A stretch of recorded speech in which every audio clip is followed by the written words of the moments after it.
ಇದನ್ನ ಇವರಿಬ್ರು ಕೂಡ ಸ್ವಲ್ಪ ದೂರದಲ್ಲಿ ನಿಂತ್ಕೊಂಡು ನೋಡ್ತಾ ಬೇಜಾರ್ ಮಾಡ್ಕೊಂಡು ಡಿಸೈಡ್ ಮಾಡ್ತಾರೆ ಆದಷ್ಟು ಬೇಗ ಹೋಗಿ ಪೌಲ್ನ ಅವರಿಂದ ಬಿಡಿಸ್ಕೊಂಡು ಕರ್ಕೊಂಡ್ ಬರ್ಬೇಕು ಅಂತ. ಈ ಕಡೆ ವಾನ್ ಸುಟ್ಟೋಗಿರುವಂತ ಜೊಹಾನ್ಸ್ನ ಮನೇಲಿ ಎಷ್ಟೇ ಹುಡ್ಕಾಡಿದ್ರು ಏನು ಕೂಡ ಇವನಿಗೆ ಸಿಗೋದಿಲ್ಲ. ಅದೇ ಸಮಯಕ್ಕೆ ಡಾರ್ಫ್ಲರ್ ಇಲ್ಲಿಗೆ ಪೌಲ್ನ ಕರ್ಕೊಂಡು ಬರ್ತಾನೆ. ನಂತರ ಯಾವಾಗ ಇಲ್ಲಿಗೆ ಮೇಯರ್ ಆಗಿರುವಂತ ರಾಬರ್ಟ್ ಬರ್ತಾನೋ ವಾನ್ ಕೇಳ್ತಾನೆ, ನಮ್ಗೆ ಬಂದಿರುವಂತ ಇನ್ಫಾರ್ಮೇಶನ್ ನ ಪ್ರಕಾರ ಜೊಹಾನ್ಸ್ನ ಮನೇಲಿ 31 ದೊಡ್ಡ ದೊಡ್ಡ ಚಿನ್ನದ ಬಿಸ್ಕೆಟ್ ಗಳು ಇತ್ತು, ಅದೆಲ್ಲಿ ಅಂತ. ಇವನ್ ಮಾತ್ರ ನನಗೆ ಗೊತ್ತಿಲ್ಲ ಅಂತಾನೆ ಹೇಳ್ತಿರ್ತಾನೆ. ಆದ್ರಿಂದ ಟೌನ್ ನಲ್ಲಿರುವಂತ ಜನರನ್ನೆಲ್ಲಾರನು ಚರ್ಚ್ ಹತ್ರ ಕರ್ಕೊಂಡು ಬಾ ಅಂತ ಹೇಳ್ತಾನೆ. ಯಾಕೆಂತಂದ್ರೆ ಟೌನ್ ನಲ್ಲಿರುವಂತ ಜನರ ಮುಂದೆ ಪೌಲ್ನ ಸಾಯಿಸಿ ಎಲ್ಲರನ್ನು ಹೆದರ್ಸ್ಬೇಕು ಅಂತ ಅನ್ಕೊಂಡಿರ್ತಾರೆ. ಇದರಿಂದ ಜೊಹಾನ್ಸ್ನ ಮನೇಲಿ ಯಾರಾದ್ರೂ ಚಿನ್ನಗಳನ್ನ ಎತ್ಕೊಂಡಿದ್ರೆ ಹೆದರ್ಕೊಂಡು ಅವರಾಗ ಅವರೇ ಬಂದು ವಾಪಸ್ ಕೊಟ್ಬಿಡ್ಲಿ ಅಂತ. ಇಷ್ಟೊತ್ತಿಗೆ ಇಲ್ಲಿಗೆ ಹೆನ್ರಿಚ್ ಆಗಿ ಎಲ್ಸಾ ಕೂಡ ಬಂದು ತಲುಪಿರ್ತಾರೆ. ಇಲ್ಲಿ ನೋಡಿದ್ರೆ ಚರ್ಚ್ ನ ಪ್ರೀಸ್ಟ್ ಪೌಲ್ನ ಸಾಯಿಸ್ಬೇಡಿ ಅಂತ ತಡೆಯೋದಕ್ಕೆ ನೋಡ್ತಾನೆ, ಆದ್ರೆ ಆಗೋದಿಲ್ಲ. ನಂತರ ಪೌಲ್ನ ಸಾಯಿಸೋದಕ್ಕೆ ಅಂತ ಚರ್ಚ್ ನ ಮೇಲೆ ಕರ್ಕೊಂಡ್ ಬಂದಾಗ ಪೌಲೆ ಒಬ್ಬ ಸೋಲ್ಜರ್ ನ ಕೆಳಗ್ ತಳ್ಳಿ ಸಾಯಿಸಿ ಮತ್ತೊಬ್ಬನಿಗೆ ಶೂಟ್ ಮಾಡಿ ಸಾಯಿಸಿ ಕೆಳಗಡೆ ನಿಂತಿರೋರ ಮೇಲೆಲ್ಲ ಗುಂಡುಗಳನ್ನ ಹಾರಿಸ್ತಿರ್ತಾನೆ. ಇಷ್ಟೊತ್ತಿಗೆ ಹೆನ್ರಿಚ್ ಆಗಿ ಎಲ್ಸಾ ಕೂಡ ಚರ್ಚ್ ನ ಒಳಗಡೆ ಬಂದು ತಲುಪಿರ್ತಾರೆ. ಆದ್ರೆ ಅದೇ ಸಮಯಕ್ಕೆ ವಾನ್ ಕೂಡ ಒಂದು ರೈಫಲ್ ನಲ್ಲಿ ಪೌಲಿಗೆ ಶೂಟ್ ಮಾಡ್ಬಿಡ್ತಾನೆ. ಇದನ್ನ ನೋಡಿ ಎಲ್ಸಾಗಂತೂ ತುಂಬಾನೇ ದುಃಖ ಆಗೋಗುತ್ತೆ. ಇದರಿಂದ ಕೆಳಗಡೆ ಬಂದು ಇವನನ್ನ ಸುಮ್ನೆ ಬಿಡಬಾರ್ದು ಅಂತ ಶೂಟ್ ಮಾಡೋದಕ್ಕೆ ಪ್ರಯತ್ನ ಪಡ್ತಿರ್ತಾಳೆ. ಆದ್ರೆ ವಾನ್ಗೆ ಏನಾಗುತ್ತೆ ಏನೋ ಗೊತ್ತಿಲ್ಲ. ಇವಳನ್ನ ನೋಡ್ತಿದ್ದಂಗೆನೆ ಸೈಲೆಂಟ್ ಆಗಿ ಇವಳ ಮೇಲೆ ಶೂಟ್ ಮಾಡಬೇಡಿ ಅಂತ ಹೇಳ್ತಿರ್ತಾನೆ. ಆದ್ರೆ ಡಾರ್ಫ್ಲರ್ ಹಾಗೆ ಟೀಮ್ ನವರು ಹೆನ್ರಿಚ್ ನ ಮೇಲೆ ಅಟ್ಯಾಕ್ ಮಾಡೋದಕ್ಕೆ ಅಂತ ಬರ್ತಾರೆ. ಆಗ ಇವನು ಕೂಡ ಒಂದು ಗ್ರೆನೇಟ್ ಅನ್ನು ಹಾಕಿ ಬ್ಲಾಸ್ಟ್ ಮಾಡಿ ಇವನ ಹತ್ರ ಬರುವಂತ ಒಬ್ಬೊಬ್ಬರ ಸೋಲ್ಜರ್ಸ್ ಗಳನ್ನ ಸಾಯಿಸ್ತಾ ಅಲ್ಲಿಂದ ಹೊರಗಡೆ ಒಂದು ಸಣ್ಣ ರೂಮ್ ನ ಒಳಗಡೆ ಬಂದು ಬೀಳ್ತಾನೆ. ಅದಾದ್ಮೇಲೆ ಇಲ್ಲಿರುವಂತ ಸೋಲ್ಜರ್ಸ್ ಗಳ ಜೊತೆನೂ ಕೂಡ ಫೈಟ್ ಮಾಡ್ತಾ ತಪ್ಪಿಸ್ಕೊಂಡು ಹೋಗ್ತಿರ್ಬೇಕಾದ್ರೆ ಡಾರ್ಫ್ಲರ್ ಬಂದು ಅಟ್ಯಾಕ್ ಮಾಡೋದಕ್ಕೆ ನೋಡ್ತಾನೆ. ಅಷ್ಟೊತ್ತಿಗೆ ಬುಲೆಟ್ ಗಳು ಕೂಡ ಖಾಲಿ ಆಗೋಗಿರ್ತವೆ. ಇದರಿಂದ ಇವರಿಬ್ರು ಹ್ಯಾಂಡ್ ಟು ಹ್ಯಾಂಡ್ ಫೈಟ್ ಅನ್ನ ಮಾಡ್ತಾ ಮಾಡ್ತಾ ತುಂಬಾ ಕಷ್ಟಪಟ್ಟು ಹೊರಗಡೆ ಬರ್ತಾರೆ. ಇದೇ ಸಮಯದಲ್ಲಿ ವರ್ಲ್ಡ್ ವಾರ್ 2 ನಡೀತಿರೋದ್ರಿಂದ ಅಮೆರಿಕದ ಪ್ಲೇನ್ ಬಂದು ಶೂಟ್ ಮಾಡೋದಕ್ಕೆ ಶುರು ಮಾಡುತ್ತೆ. ಇದರಿಂದ ಒಂದು ಮೆಟಲ್ ಪೀಸ್ ಬಂದು ಹೆನ್ರಿಚ್ ನ ಕಾಲಿಗೆ ಚುಚ್ಕೋಬಿಟ್ಟಿರುತ್ತೆ. ಹಾಗೆ ಡಾರ್ಫ್ಲರ್ ಕೂಡ ಇವನ ಟೀಮ್ ಜೊತೆ ಹುಡುಕ್ತಿರ್ತಾನೆ, ಈ ಹೆನ್ರಿಚ್ ಎಲ್ಲಿಗೋದ ಅಂತ. ನಂತರ ಈ ಕಡೆ ಸೀನ್ ನಾವು ಮೂವಿಯ ಮೊದಲಲ್ಲಿ ನೋಡಿದ್ವಲ್ಲ, ಹಿಮ್ಗಾರ್ಡ್ ಅನ್ನೋ ಒಬ್ಳು ಲೇಡಿ, ಅವಳು ಮನೆ ಒಳಗಡೆ ಬಂದು ನೋಡಿದ್ರೆ ಹೆನ್ರಿಚ್ ಇಲ್ಲಿ ಅವರಿಂದ ತಪ್ಪಿಸ್ಕೊಂಡು ಕುಂತಿರ್ತಾನೆ. ಆದ್ರಿಂದ ಇವಳು ಕೂಡ ಕಾಲಿಗೆ ಚುಚ್ಚಿರುವಂತ ಮೆಟಲ್ ಪೀಸ್ ಅನ್ನ ಹೊರಗಡೆ ತೆಗೆದು ಆಗಿರುವಂತ ಗಾಯಕ್ಕೆ ಟ್ರೀಟ್ಮೆಂಟ್ ಅನ್ನ ಕೊಡ್ತಿರ್ತಾಳೆ. ಆದ್ರೆ ಅದೇ ಸಮಯಕ್ಕೆ ಯಾರೋ ಮನೆ ಬಾಗ್ಲನ್ನ ತಡ್ತಾರೆ. ಬಂದು ನೋಡಿದ್ರೆ ಬೇರೆ ಯಾರು ಅಲ್ಲ, ಇವಳ ಗಂಡ ಆಗಿರುವಂತ ಪ್ರೀಸ್ಟ್. ಹೆನ್ರಿಚ್ ಇಲ್ಲಿರೋದನ್ನ ನೋಡಿ ಪ್ರೀಸ್ಟ್ ಹೇಳ್ತಾನೆ, ಎಲ್ಸಾನ ಕಮಾಂಡರ್ ಆಗಿರುವಂತ ವಾನ್ ಕರ್ಕೊಂಡೋದ, ಹಾಗೆ ಪೌಲ್ನ ನಾನ್ ಹೂತ್ ಹಾಕ್ಬಿಟ್ಟು ಬಂದೆ ಅಂತ. ನಂತರ ಮೇಯರ್ ಆಗಿರುವಂತ ರಾಬರ್ಟ್ ಒಂದು ಸೀಕ್ರೆಟ್ ಆಗಿರುವಂತ ಜಾಕ್ಗೆ ಬರ್ತಾನೆ. ಇಲ್ಲಿ ಜಾಕ್ ಹಾಗೆ ಸ್ಟೀಫನ್ ಅನ್ನೋ ಇಬ್ರು ವ್ಯಕ್ತಿಗಳು ಮೊದ್ಲಿಂದಾನೇ ಇರ್ತಾರೆ. ಆದ್ರಿಂದ ಇವರಿಗೆ ಹೇಳ್ತಿರ್ತಾನೆ, ಚಿನ್ನ ನಮ್ಮ ಹತ್ರನೇ ಇದೆ ಅಂತ ಕಮಾಂಡರ್ ವಾನ್ಗೆ ಗೊತ್ತಾದ್ರೆ ನನ್ನ ಫ್ಯಾಮಿಲಿನ ಅವನು ಸಾಯಿಸ್ಬಿಡ್ತಾನೆ, ಅವನಿಗೆ ಕೊಟ್ಬಿಡ್ತೀನಿ ಅಂತ ಹೋಗ್ತಿರ್ಬೇಕಾದ್ರೆ ಅದೇ ಸಮಯಕ್ಕೆ ಸೋನಿಯಾ ಬಂದು ಇವನ್ ಮೇಲೆ ಅಟ್ಯಾಕ್ ಮಾಡ್ತಾಳೆ. ಹೀಗೆ 3 ಜನನು ಸೇರಿ ರಾಬರ್ಟ್ ನ ಸಾಯಿಸ್ಬಿಡ್ತಾರೆ. ಅಂದ್ರೆ ವಾನ್ ಹುಡುಕ್ತಿರುವಂತ ಚಿನ್ನದ ಬಿಸ್ಕೆಟ್ ಗಳು ಇವ್ರ ಹತ್ರನೇ ಇದೆ ಅಂತ.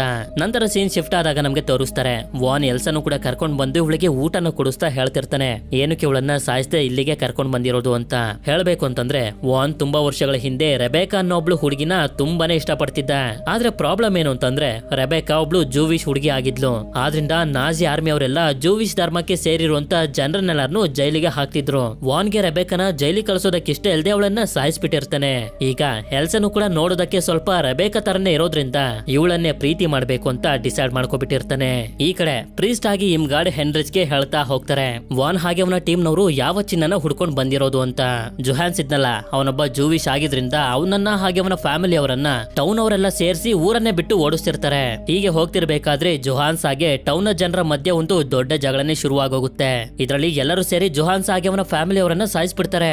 ಆಗ ಸೋನಿಯಾ, ಸ್ಟೀಫನ್, ಜಾಕ್ ಹಾಗೆ ರಾಬರ್ಟ್ ಜೊಹಾನ್ಸ್ ಹಾಗೆ ಅವನ ಫ್ಯಾಮಿಲಿ ಅವರು ಎತ್ಕೊಂಡು ಹೋಗ್ತಿದ್ದಂತ ಚಿನ್ನನ ನೋಡಿ ಯಾರಿಗೂ ಕಾಣಿಸ್ತಾ ಇರೋ ರೀತಿ ಬಚ್ಚಿಟ್ಬಿಡ್ತಾರೆ.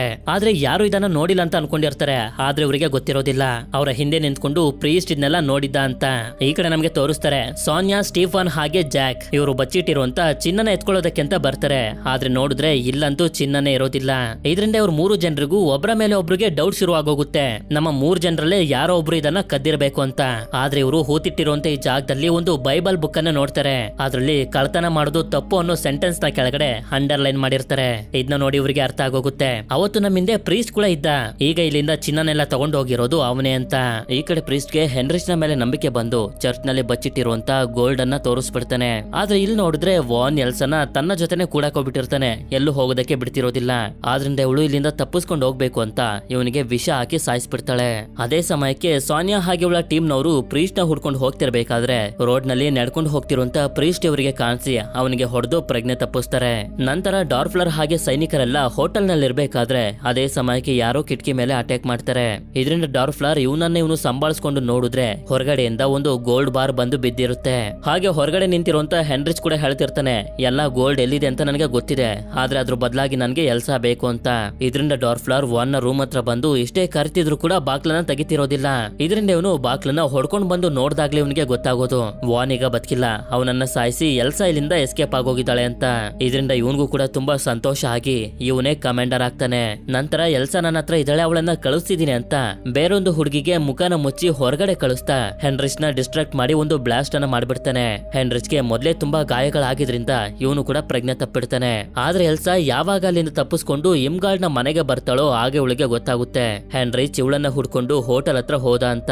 ಆದ್ರಿಂದ ಇಮ್ಗಾರ್ಡ್ ಇನ್ನು ಲೇಟ್ ಮಾಡೋದು ಒಳ್ಳೇದಲ್ಲ ಅಂತ ಒಂದು ಗನ್ ಅನ್ನ ಎಲ್ಸಾಗೆ ಕೊಟ್ಟು ಇನ್ನೊಂದು ಗನ್ ಅನ್ನ ಇವಳು ಕೂಡ ರೆಡಿ ಮಾಡ್ಕೋತಿರ್ತಾಳೆ.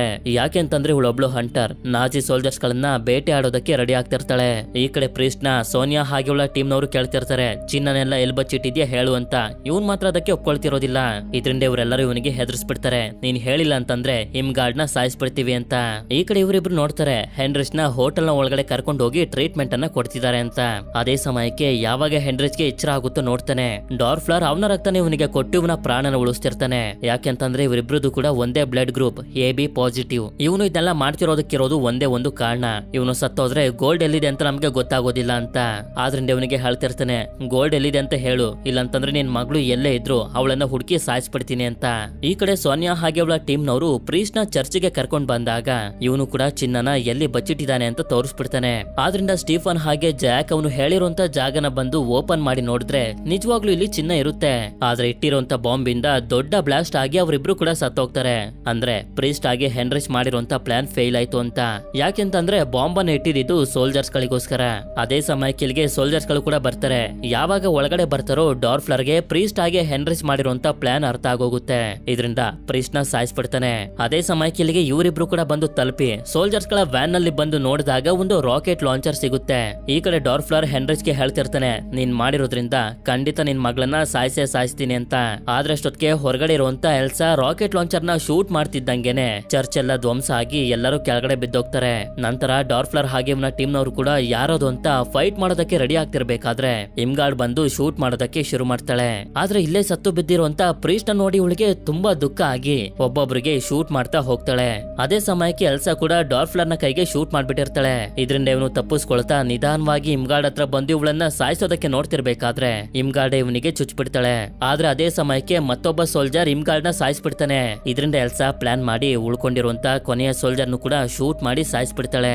ಆದ್ರೆ ಡಾರ್ಫ್ಲರ್ ಇನ್ನೂ ಕೂಡ ಸತ್ತಿರೋದಿಲ್ಲ, ಬದುಕೆ ಇರ್ತಾನೆ. ಆದ್ರೆ ಇಷ್ಟೊತ್ತಿಗೆ ಬುಲೆಟ್ ಗಳು ಕೂಡ ಖಾಲಿ ಆಗೋಗಿರ್ತವೆ. ಇದರಿಂದ ಡಾರ್ಫ್ಲರ್ ಇವಳ ಹತ್ರ ಬಂದು ಇವಳನ್ನ ಸಾಯಿಸ್ತಿರ್ಬೇಕಾದ್ರೆ ಹಿಂದೆ ಹೆನ್ರಿಚ್ ಬಂದು ಇವನ ಮೇಲೆ ಅಟ್ಯಾಕ್ ಮಾಡಿ ಗೋಲ್ಡ್ ಬಾರ್ ಅನ್ನ ಜೋರಾಗಿ ಇವನ ಬಾಯಿಗೆ ಹೊಡೆದು ಸಾಯಿಸ್ಬಿಡ್ತಾನೆ. ಇದಾದ್ಮೇಲೆ ಇವರಿಬ್ರು ನಮಗೆ ಯಾವ ಗೋಲ್ಡ್ ಕೂಡ ಬೇಡ ಅಂತ ನಿಧಾನವಾಗಿ ಇಲ್ಲಿಂದ ಹೋಗ್ತಿರ್ತಾರೆ. ಅದೇ ಸಮಯಕ್ಕೆ ನಮ್ಗೆ ತೋರಿಸ್ತಾರೆ ಇನ್ನೂ ಕೂಡ ಒಬ್ಬ ಸೋಲ್ಜರ್ ಬದುಕಿದಾನೆ. ಈಗ ಇಲ್ಲಿರುವಂತ ಚಿನ್ನ ಎಲ್ಲ ನಂದೇ ಅಂತ ಇವನು ಖುಷಿ ಪಡ್ತಿರ್ಬೇಕಾದ್ರೆ ಆಗ ಇನ್ನು ಬದುಕಿರುವಂತ ಸಾನ್ಯಾ ಇವನಿಗೆ ಶೂಟ್ ಮಾಡಿ ಸಾಯಿಸ್ಬಿಡ್ತಾಳೆ. ಇದಾದ್ಮೇಲೆ ಇವರಿಬ್ರು ಕೂಡ ಇಲ್ಲಿಂದ ಹೊಟ್ಟೋಗ್ತಾರೆ. ನಂತರ ಮುಂದಿನ ಸೀನ್ ನಲ್ಲಿ ನಮ್ಗೆ ತೋರಿಸ್ತಾರೆ ಸಾನ್ಯಾ ಚಿನ್ನಗಳನ್ನೆಲ್ಲ ತಗೊಂಡು ಈ ಟೌನ್ ಬಿಟ್ಟು ಹೋಗ್ತಿರ್ಬೇಕಾದ್ರೆ ಯಾರ ಇವಳ ಕಾರಿನ ಮೇಲೆ ಅಟ್ಯಾಕ್ ಮಾಡ್ತಾರೆ. ನೋಡಿದ್ರೆ ಅಮೆರಿಕದ ಸೋಲ್ಜರ್ಸ್ ಗಳು. ಹೌದು, ವರ್ಲ್ಡ್ ವಾರ್ 2 ನಲ್ಲಿ ಅಮೆರಿಕ ಹಾಗೆ ಜರ್ಮನಿಯ ಮಧ್ಯ ಯುದ್ಧ ನಡೀತಿರೋದ್ರಿಂದ ಈ ರೀತಿ ಸಾಯಿಸ್ತಿರ್ತಾರೆ. ಹಾಗೆ ಇದೇ ಕಾರ್ ನಲ್ಲಿ ಇಷ್ಟೊಂದು ಚಿನ್ನ ಇರೋದನ್ನು ನೋಡಿ ಇವರೆಲ್ಲರಿಗೂ ತುಂಬಾನೇ ಸಂತೋಷ ಆಗೋಗುತ್ತೆ. ಇದಾದ್ಮೇಲೆ ಕೊನೆಯ ಸೀನ್ ಅಲ್ಲಿ ನಮ್ಗೆ ತೋರಿಸ್ತಾರೆ ಇಷ್ಟೊತ್ತಿಗೆ ಯುದ್ಧ ಎಲ್ಲ ಮುಗ್ದೋಗಿರುತ್ತೆ. ಅದಕ್ಕೆ ಎಲ್ಸಾ ಹಾಗೆ ಹೆನ್ರಿಚ್ ಕೂಡ ಟೌನ್ ಬಿಟ್ಟು ಹೋಗ್ತಿರ್ಬೇಕಾದ್ರೆ ಅದೇ ಸಮಯಕ್ಕೆ ನೋಡ್ತಾರೆ ಹೆನ್ರಿಚ್ ನ ಮಗಳು ಪಕ್ಕದ ಮನೆಯವ್ರ ಹತ್ರ ಇದ್ಲಲ್ಲ, ಅವರು ಕೂಡ ಈ ಟೌನ್ ಗೆ ಬಂದು ಇಲ್ಲಿಂದ ಬೇರೆ ಕಡೆಗೆ ಹೋಗ್ತಿರ್ತಾರೆ. ಹೆನ್ರಿಚ್ ಕಂತೂ ಇವನ ಮಗಳನ್ನ ನೋಡಿ ತುಂಬಾನೇ ಸಂತೋಷ ಆಗುತ್ತೆ. ಹಾಗೆ ಇವನ ಮಗಳು ಇನ್ನು ಕೂಡ ಇವನನ್ನ ನೆನಪಲ್ಲಿ ಇಟ್ಕೊಂಡಿರ್ತಾಳೆ.